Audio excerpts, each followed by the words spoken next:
आप सबको मैं जानकारी के लिए बता दूं कि हमारा ये करीब 1500 साल पुराना संगठन है खाप पंचायत का।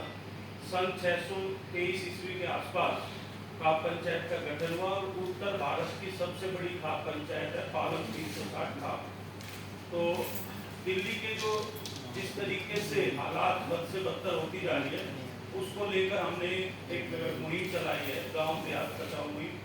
उस विषय पे आने से पहले मैं आप लोगों से परिचय करा देता हूँ कि मैं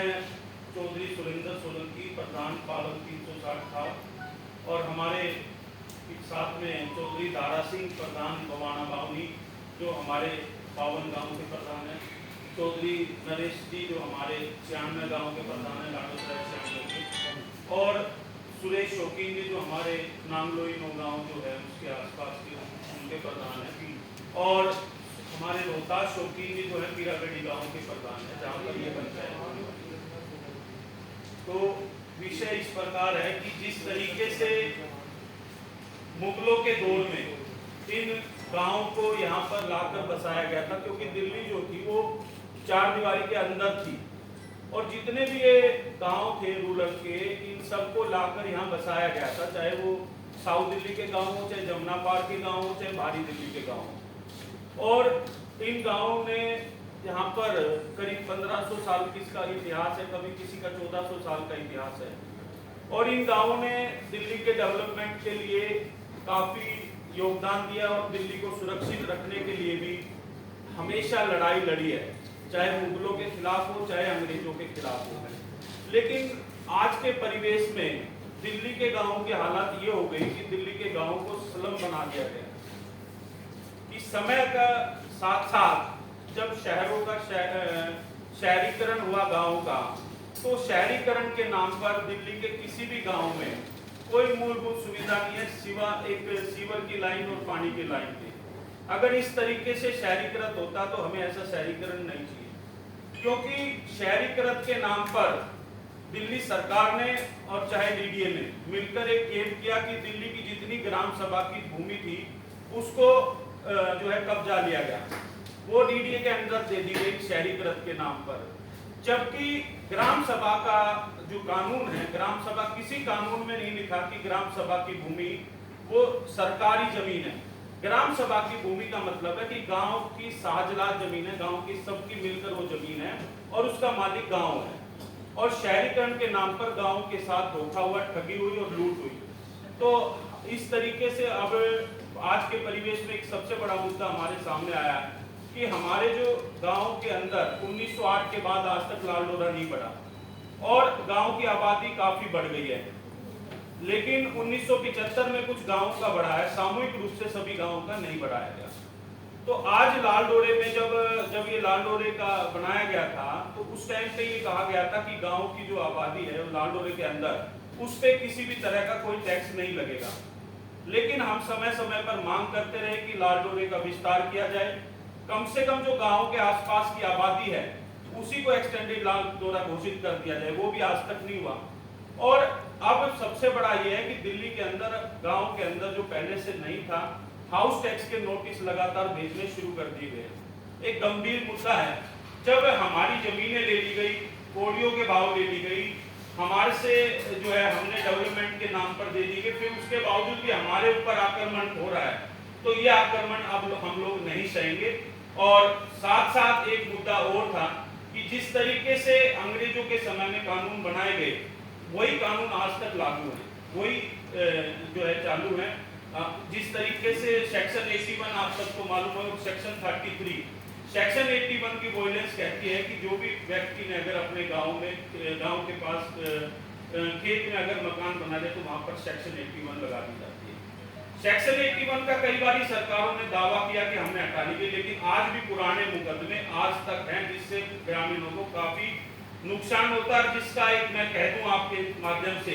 कि एक सरकारी प्रशासन के द्वारा लूट की जा रही है, सेक्शन 81 के नाम पर लोगों से पैसे मांगे जा रहे हैं। तो जो व्यक्ति आज दिल्ली की सत्ता में बैठा है वो खुद आंदोलन के नाम पर आया और उसने लोगों से कहा कि मैं आप लोगों को जो है गांव के लिए भी बहुत सारे अपने घोषणा पत्र में उन्होंने जिक्र किया था आम आदमी पार्टी ने कि सेक्शन 81 हटाने का, सेक्शन 33 हटाने का, लाल डोरे के विस्तार करने का, लेकिन आज तक कोई भी एक एजेंडा उन्होंने अपना पूरा नहीं किया। तो हमने इन सब मुद्दों के ऊपर और भी मुद्दे हैं, लेकिन एक मुद्दा हमारा ये भी है कि जो हमारी जमीनें ली गई उनके अल्टरनेटिव प्लॉट हमें आज तक नहीं दिए गए। उसमें प्रावधान किया था जब उस टाइम पे सरकारों ने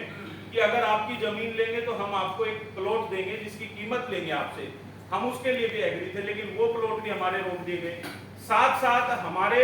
प्लॉट सिर्फ प्लॉट रोके गए, साथ साथ उसमें प्रोविजन था कि दिल्ली के मूल निवासी जिनकी जमीन जा रही है उनमें हर परिवार से नौकरी दी जाएगी, उसका भी प्रावधान नहीं है। तो इस तरह के अनेकों मुद्दे, चाहे हमारे जो गरीब भाई, हमारे जो दलित भाई थे, उनको 74(4) के तहत जमीनें दी गई थी, 20 सूत्री के प्लॉट दिए गए थे गांव वालों को, उनका भी मालिकाना आज तक हमें नहीं मिला। इन 6-7 मुद्दों के ऊपर हमने पिछले दिनों एक मीटिंग करी और मैं तकरीबन दिल्ली के 200 गांवों में मैं खुद गया हूं। हमने पंचायतें करी 200 गांव के अंदर और हमारे सभी तबकों के प्रधान वहां पर गए और लोगों की एक भावना बन चुकी थी कि लोगों का विश्वास सरकार के ऊपर से उठ चुका था और समय समय पर राजनीतिक पार्टियों ने हमें ठगा है। तो हमने ये सबने तय किया कि अब हम ठगी बर्दाश्त नहीं करेंगे और ग्रामीणों के मुद्दे को लेकर अपनी जो मूलभूत हमारी सुविधाएं उनके लिए, हक और अधिकार के लिए हम लोग लड़ाई लड़ेंगे। और हमारे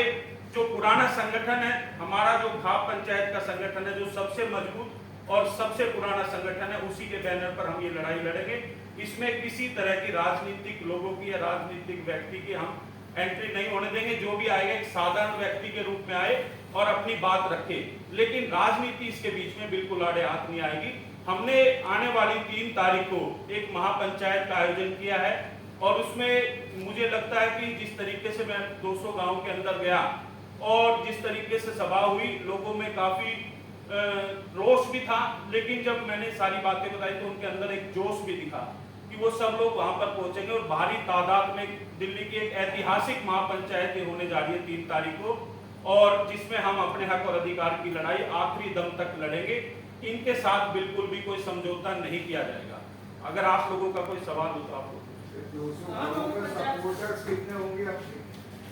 देखिए, ये मैं हमारे टोटल दिल्ली के 360 गांव हैं, लेकिन सब में मेरा जाना संभव नहीं था, लेकिन हमारे जो भी वहाँ के सब प्रतिनिधि जो प्रधान थे वो सब गए हैं। मैं खुद 200 गांव में जाके आया और सपोर्टर का ऐसा है कि हमारे यहाँ एक परंपरा होती है, पंचायती परंपरा, कि जब भी कोई